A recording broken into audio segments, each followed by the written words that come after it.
ശബരിമലയിലും പരിസര പ്രദേശങ്ങളിലും 2 ദിവസമായി ശക്തമായ മഴ പെയ്തതിനെ തുടർന്നാണ് ഇന്നലെ വൈകുന്നേരം 7 മണിയോടെ പമ്പയിലെ ജലനിരപ്പ് ഉയർന്നത്.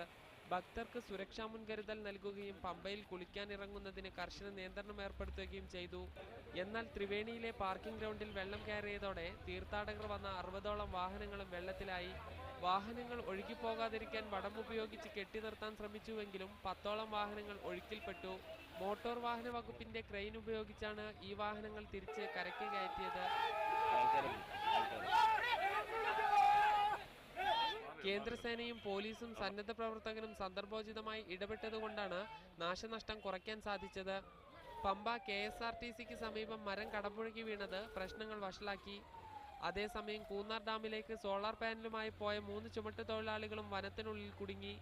തുടർന്ന് കേന്ദ്രസേനയും വനം വകുപ്പ് ഉദ്യോഗസ്ഥരും ഇടപെട്ടാണ് ഇവരെ തിരികെ കൊണ്ടുവന്നത്. ദിവസങ്ങളായി മഴ ശക്തമായി പെയ്യുന്നത് തീർത്ഥാടനത്തിനെത്തുന്ന ഭക്തരുടെ എണ്ണത്തിലും കുറവ് രേഖപ്പെടുത്തുന്നുണ്ട്. Toby Johnson, media 1, Sabarimala.